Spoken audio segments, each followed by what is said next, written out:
Hello and Namaskar.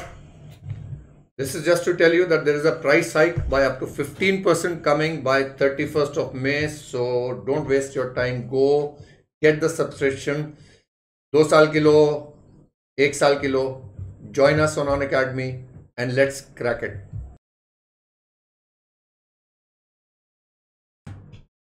तो चलिए अगले वाले करें. MTP अगेन May 22 सीरीज 2 के जो बाकी MCQ क्वेश्चंस हैं. आई थिंक अगर if you been following ICI, RTP देख लीजिए, MTP देख लीजिए, इनके फेवरेट सेक्शन हो गए हैं 194Q और 206C1H. आई थिंक काफी क्वेश्चंस और some very good questions. I think सारे पॉइंट्स उनके उन्होंने कवर कर लिए हैं. Now if you look at this question, एक बहुत ही इंटरेस्टिंग सा पॉइंट और कवर करा जो क्लास में हमने डिटेल में करा. पर over here let us look at what he is talking about. पहले एक बार पढ़ लेते हैं. कहता है Ratan Motors Pathankot is a Maruti cars dealer. सो मैं यहां पर Ratan Motors is a Maruti car dealer. The sale of cars of Ratan Motors for the year 2021 is 8.40 crore. कितना भैया? 8.40 crore. The sale of spare parts and service station is 80 lakhs. तो हमें पहली बात, एक तो जब हम बात करते हैं ना कि उसका टर्नओवर निकालना है, आपको पता होगा टर्नओवर निकालने के लिए whether it is sale of goods और it is sale of services, everything is to be taken. हम बात कर रहे हैं ऑब्वियसली 206C1H की. मैं बात कर रहा हूं 206C1H की. और 206C1H में इसका turnover less than equal to 10 crore आ रहा है. तो ये तो एलिजिबल सेलर ही नहीं है वहां पर. फिर कहता था sale of spare parts and service station हो गया. Messrs ABC limited dealing in textile manufacturing. तो ABC लिमिटेड टेक्सटाइल वाले हैं. Bought 3 Maruti cars. अभी गाड़ियों की बात होने वाली है. बड़ी इंटरेस्टिंगली इन्होंने खरीदे बायर 3 मारुति गाड़ियां और 18/7, 18/8, 15/12 for 18, 22 and 9.5 for business purpose. Fine. On 16/1 message ABC purchase 5 more cars. अभी 5 और गाड़ियां आ गई एट 8.9 lakhs each. एक मिनट लिख लूं. 8.9 into 5, तो 44.5 lakhs की गाड़ियां आई है. The payment made against each is on the same date of the invoice and the turnover of ABC for the year 2021 is 15 crore. यानी ABC बेटा का टर्नओवर 10 करोड़ से ज्यादा है. अब सर इसमें कौन से सेक्शंस इन्वॉल्व हैं? तो एक काम करते हैं, पहले एक बार सेक्शंस देख कर आते हैं. अपने पास एक सेक्शन है 206C1F, TCS का सेक्शन है, और वहां पर कोई टर्नओवर का कंडीशन नहीं है. इफ यू रिमेंबर करेक्टली, वहां पर टर्नओवर का कोई कंडीशन नहीं है. हमें पता है सेलर ऑफ मोटर व्हीकल अगर 10 लाख से ऊपर का गाड़ी बेचता है, each individual car being valued at more than 10 lakhs, then the tax is required to be collected by the seller at the rate of 1%. At the rate of 1%. तो ये तो हो गया 206C1F वाला केस.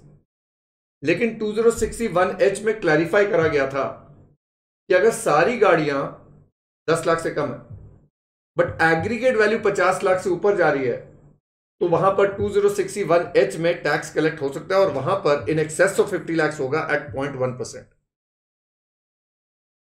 बट इस particular question में अगर हम देखें 194Q भी इन्वॉल्व है. और 194Q अगर मैं एक बार आपको पढ़ाऊं, let me take you through to 194Q first.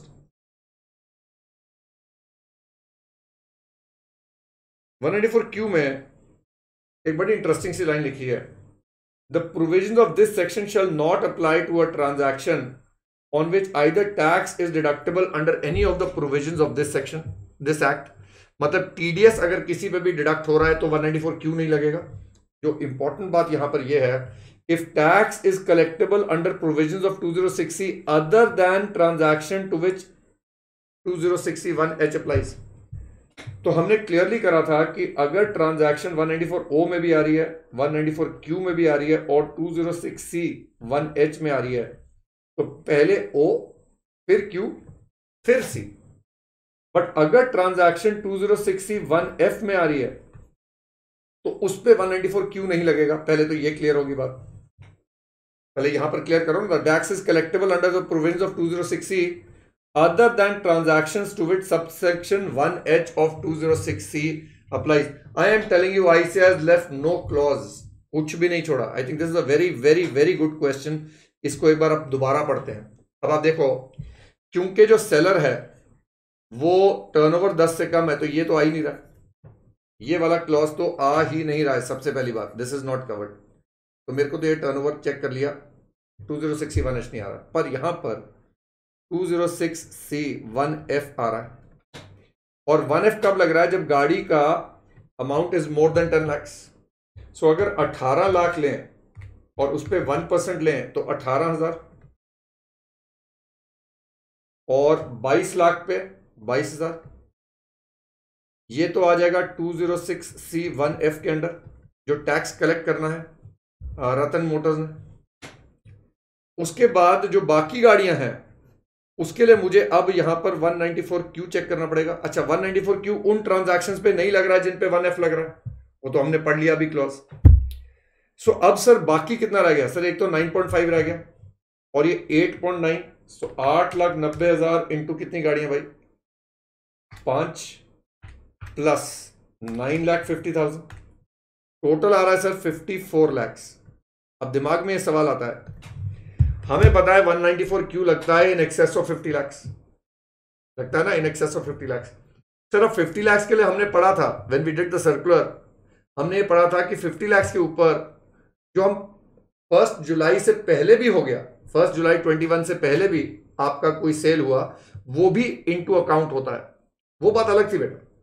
यहां बात आ रही है कि जो गाड़ियों की वैल्यू 206C1F में आ गई, क्या उन गाड़ियों की वैल्यू को 50 लाख की लिमिट में लेना है? नहीं लेना सर. इस पे सेक्शन ही नहीं लग रहा है. उन्होंने बोल दिया सेक्शन ही नहीं लग रहा है. बड़ा इंटरेस्टिंग पॉइंट है. I am telling you this is a very very interesting point. इस पे सेक्शन ही नहीं लग रहा, which means the aggregate value of purchases made by ABC is 54 lakh. अब इन एक्सेस ऑफ 50 लाख कितना आ गया सर? 4 लाख. और 4 लाख पे सर 0.1% कितना आ जाएगा? 400 रुपये आ जाएगा. तो 400 रुपया TDS कटेगा 194Q में, और ये आ गया. अब आंसर पढ़ लेते हैं. Ratan Motors is required to collect tax at source of 40,000 under 206C1F. Okay, Ratan Motors is required to collect tax at source of 40,000 under 206C1F and 400 under 206C1H. ये गलत हो गया. ये 194Q आना चाहिए अपना.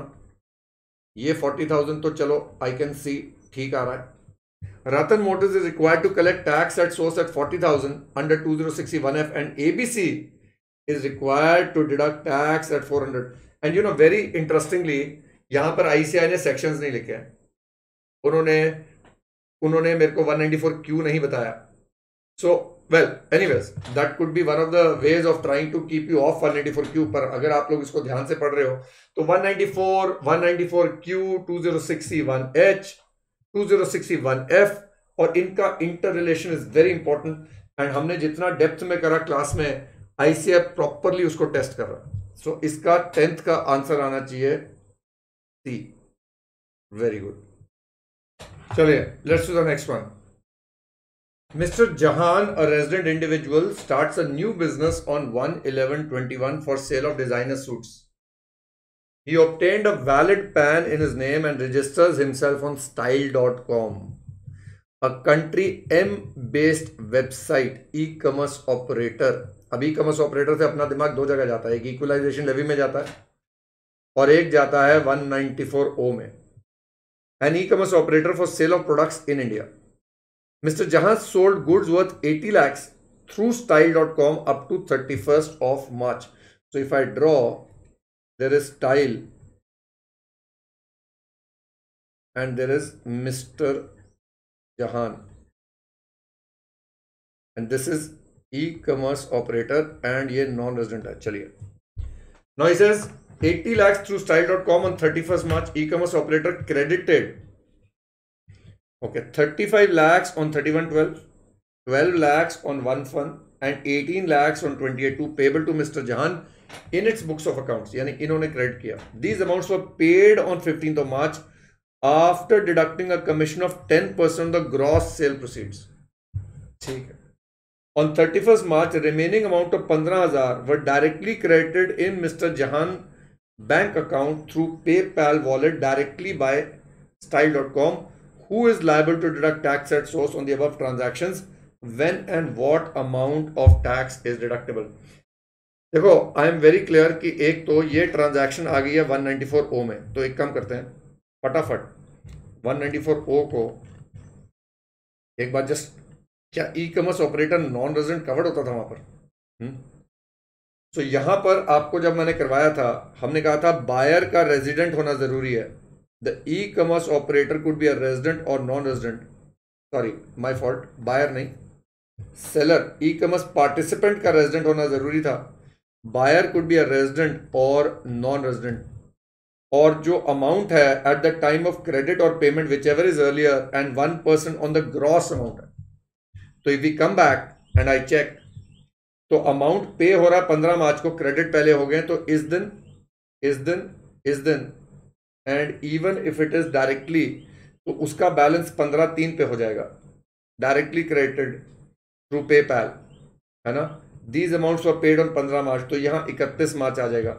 सो मेरे लिए जो TDS है वो डिडक्ट हो रहा है, इसके ऊपर 1%, इसके ऊपर 1%, इसके ऊपर 1% एंड इसके ऊपर 1%, even if directly paid on these dates respectively.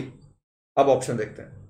Style.com is required to deduct tax at source of 35,000, okay, 12,000, 1% आ गया, 18,000, ठीक है, 15,000 ऑन 31/12, ओके, 12 लाख ऑन 1/1, बिल्कुल सही है, एंड 28/2 एंड 31 मार्च रिस्पेक्टिवली. मेरे लिए आंसर सही हो गया. बाकी अब वो जो सारा कुछ बोलेगा यहां पर, अगर बाकी ऑप्शन देखो, यहां पर उसने 15,000 छोड़ दिया, यहां पर अलग अलग डेट्स बता दी, तो हमारे लिए आंसर बिकम्स 11th का a part. So again decent question, मैं नहीं कहूंगा बहुत मुश्किल क्वेश्चन है. चलो आगे चलते हैं. Mister अरियंत, a non resident, received foreign currency equivalent of 85,000 from his friend, a resident Indian, in January 22. यार डायग्राम, अरियंत कहाँ है जी? अरिहंत जी कहाँ पर है? नॉन रेजिडेंट है. उनको अपने फ्रेंड से, फ्रेंड कौन है? रेजिडेंट है. Okay, so friend is a resident. Friend कितना मिला है? 85,000. आप नोटिस करोगे जैसी डायग्राम बनता है ना बेटा, हल्की सी नॉलेज अंडरस्टैंडिंग थोड़ी सी बेटर हो जाती है. पता नहीं क्यों, मेरे हिसाब से डायग्राम बना लेने चाहिए. I have always advocating that. The same was paid by such resident from his bank account in country X. अच्छा, country X, and was receive by mister Ariyant in his bank account in country X. तो ये एक country है, उसको नाम दे दिया गया है एक्स, और यहां पर रेजिडेंट का अकाउंट है, और उसने नॉन रेजिडेंट को यहीं से पेमेंट करा है. The friend also gifted a gold chain to mister Ariyant in country X. Okay, gold chain भी दिया गया. The fair market value of the gold chain is 95,000. Are the gifts received by mister Ariyant taxable in India under the income tax act? Assume no DT double exist. छोटू सा पॉइंट है यार, छोटू सा पॉइंट है. आपको याद होगा we have done something called deemed accrual. भाई अगर किसी रेजिडेंट ने किसी नॉन रेजिडेंट को मॉनेटरी अमाउंट गिफ्ट करा और उस सेक्शन में लिखा हुआ है मॉनेटरी गिफ्ट दिया, तो ये डीम्ड एक्रूअल में आ जाता है सेक्शन 9 में. तो ये एक्रू भी बाहर हो रहा है, रिसीव भी बाहर हो रहा है, पर ये डीम्ड एक्रूअल हो रहा है 81,000. ये तो इसके हाथ में टैक्सेबल हो गया. But remember that deemed accrual clause is only for monetary amounts, not for non monetary.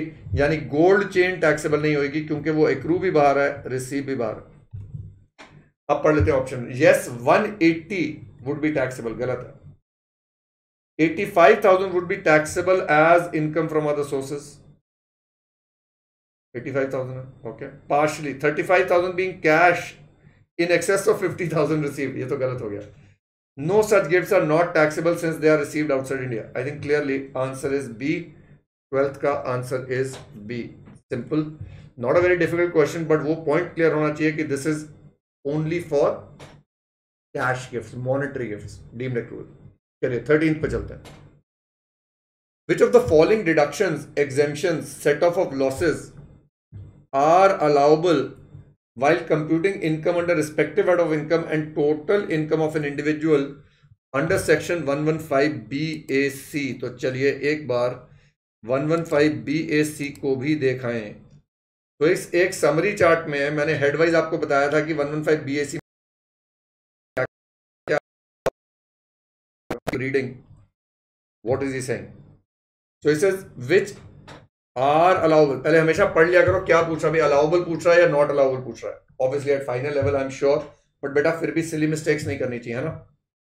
कहता है deduction for interest on housing loan in respect of self occupied property. So deduction in respect of self occupied property. तो आप देख रहे हो self occupied property का कोई 24B का डिडक्शन अलाउड नहीं है. रेड में है तो अलाउड नहीं है, ये क्रॉस है तो ये तो अलाउड ही नहीं होगा, ये तो अलाउड नहीं होगा, हमारे आंसर में नहीं आएगा. Deduction for interest on housing loan in respect of let out property. Now let out property के लिए डिडक्शन लॉ होता था पर लॉस किसी और हेड से सेट ऑफ नहीं होता था. Loss was not allowed to be set off against any other head. तो ये तो ठीक है. Exemption in respect of agricultural income. अब एग्रीकल्चरल इनकम के बारे में तो कुछ भी नहीं बोला, यानी एग्रीकल्चरल इनकम का एग्जेम्पशन अलाउड है even if you are opting for 115 BSc. ये तो वैसे लॉजिकली अलाउड है. Exemption in respect of perquisite value of free food provided by employer to paid voucher. देखो बड़ा क्लियरली लिखा हुआ है यहाँ पर, फ्री लंच का पर्क अलाउड नहीं है, रेड में, क्लियर बात है. तो मेरे पास ये अलाउड नहीं है. Set of loss under house property against income from other head, ये भी अलाउड नहीं है. Deduction under 80 JJAA. Okay 80 JJAA, yes green है सर. 80 JJAA इज अलाउड, बाकी कोई भी डिडक्शन अलाउड नहीं है. एक 80 JJAA है और एक 80 CCD2. तो मेरा आंसर आ रहा है 236. 13A. ओ वेरी गुड, 13A. सिंपल था, मुश्किल नहीं था at final level. Now mister Rajkumar, a resident Indian aged 61 years, has income of 45 lakhs under profits and gains of business or profession. Okay, 45 lakhs. One of his businesses is eligible for 100% of profits under 80 IB. Okay, 80 IB, 20 lakhs. Deduction मिल गया, 25 लाख आ गया total income. The profit of such business is included in the business income is 20 lakhs. Okay 20 lakhs का profit है, 20 lakhs का deduction ले लिया मैंने. What would be the tax liability of Mr. Rajkumar assuming that he has no other income during the year and he does not pay tax under 115 BSc? Okay चलिए, अभी Rajkumar ji 61 years के हैं तो हम क्या करेंगे, अप टू 10 लाख रुपीज तो मेरा आ जाता है 1,10,000 और 15 लाख पे इंटू 30% 4.5 लाख आ गया तो 5,60,000 आ गया प्लस 4% तो 582,400. अब आंसर तो मेरा आ रहा है. चलो एक काम करते हैं, पहले ना आंसर चेक करते हैं 14th का. अरे आंसर डी आ रहा है, अरे कुछ तो गड़बड़ है. आंसर डी आ रहा है, क्या भूल रहे हैं. Now always remember over here ICAI ने ऐसा बहुत बार कर लिया, इंटर में भी फाइनल में भी. वो कह रहे हैं नॉट आउट फॉर BSc. सो बच्चा एकदम से सोचता है BSc नहीं है तो नॉर्मल प्रोविजन है. But remember if it is profit based deductions 10AA और 35 AD तो आपको AMT याद रखना है अंडर सेक्शन 115 JC. अब इसमें क्या करना है आपको 45 lakhs पे, सो 45 lakhs पे 18.5% प्लस 4%. अब मेरा आ रहा है 865,800. तो ऑल्टरनेट मिनिमम टैक्स पे करना होगा. ऑफ कोर्स एक्सेस अमाउंट का क्रेडिट मिल जाएगा बेटा, बट आंसर तो मेरा डी आएगा ना. तो याद रखिए if he is asking such a question please remember AMT provisions as well. Okay चलो लास्ट वाला चलते हैं. Mr. X set up a 3-star hotel Skyview in Gwalior on 15/5/2009 and another 3-star hotel Riverview in Indore on 1/4/2. X 2 hotels हैं, 3-star hotel है Skyview और एक है Riverview और दोनों 3-star हैं. His brother Y is in the business of building and operating hospitals. अच्छा चलिए Y हॉस्पिटल्स हैं. एक भाई रेस्टोरेंट होटल चला रहा है, दूसरा हॉस्पिटल चला रहा है. He has set up Lifeline with 50 beds okay, lifeline with 50 beds in Indore and begins to operate on 1808. ये ना मेरे को समझ में आ गया क्या पूछने जा रहा है ये, आपको भी आ गया? हाँ, क्या पूछ रहा? 35 AD, यहाँ क्या है? 1412. Okay, and with 120 beds, Arpit with 120 beds in Gwalior on 15/5/16. For the previous year 21-22, X has a profit from Skyview of 80 lakhs and loss from 25 lakhs का loss आ गया. Okay. Y has profit from Skyline of 50 lakhs and loss of 15 lakhs. I think simple सी बात कर रहा है. What would be the net business income of X and Y? This is basically on 35 AD. अब 35 AD में हमें check करना है eligible business कौन सा है. नाउ ये जो है एक 15/5/9 को ये 35 AD में स्पेसिफाइड बिजनेस में नहीं आता. क्यों नहीं आता सर? अरे अगर हम इसको देखें, if we go and look at the section 35 AD, और अगर आप ये वाला क्लॉज देखोगे, ऑन और आफ्टर 1 April 2010 है यहाँ, where the specified business is operating a hotel. तो 1 April 2010 की बात हो रही है. हमारा ये कब आ रहा है?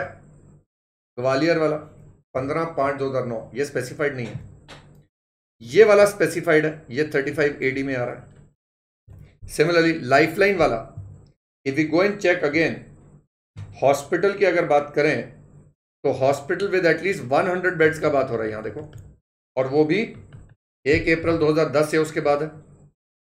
सो ये वाला नहीं है, ये वाला 35 AD में आ रहा है. नाउ बेटा, दोनों लॉसेस 35 AD के हैं, एंड वी नो 35 AD का लॉस सिर्फ 35 AD की इनकम से सेट ऑफ होगा. बट यहां पर एक क्लॉज क्या था? यहां पर एक क्लॉज क्या था? एक वर्ड था एलिजिबल बिजनेस और एक वर्ड था स्पेसिफाइड बिजनेस. मैंने आप लोगों को कराया था eligible business and specified business. यानी ये जो बिजनेस है होटल का, जिसमें 2 स्टार से ऊपर है, स्पेसिफाइड बिजनेस तो है पर एलिजिबल बिजनेस नहीं है, क्योंकि ये जो लिस्ट दी है यहां पर आपको, जो मैंने अभी पढ़ाई, दैट इज फॉर डिडक्शन. यानी उसने बोला that shall apply to specified businesses refer to if it commences. यानी if you look at subsection 5 and we go and read subsection 2. Subsection 2 is defining specified businesses, whereas subsection 5 is telling me कि deduction कब मिलेगी specified businesses की, अगर वो इस date के बाद शुरू होंगे. तो इसके ऊपर एक केस लॉ आया था, मैंने आपको बताया था. And we also know that losses of an eligible specified business can be set off against any other specified business even if not eligible. तो ये एलिजिबल नहीं है, स्पेसिफाइड है, क्योंकि 2 स्टार से ऊपर है. तो ये लॉस इससे सेट ऑफ हो जाएगा. यानी मेरा बिजनेस इनकम यहां आ जाएगी 55 लाख की. लेकिन ये तो 100 बेड से कम है, ये तो एलिजिबल नहीं है, स्पेसिफाइड भी नहीं है. देयरफॉर ये लॉस इससे सेट ऑफ नहीं हो पाएगा एंड ये कैरी फॉरवर्ड होगा and the income will be 50. सो यहां पर मेरा आंसर देख लेते हैं. Business income of 55 lakhs in the hands of X and the amount to be carried forward would be nil. Business income of 50 lakhs in the hands of Y and 15 lakhs is to be carried forward. बाकी answers भी आपको सारे मिलेंगे, पर ये वाला point आपको याद रखना है. तो 15th का आंसर इज ए. सो चलिए करते रहिए, little by little we learn a lot. See you in the next MCQ.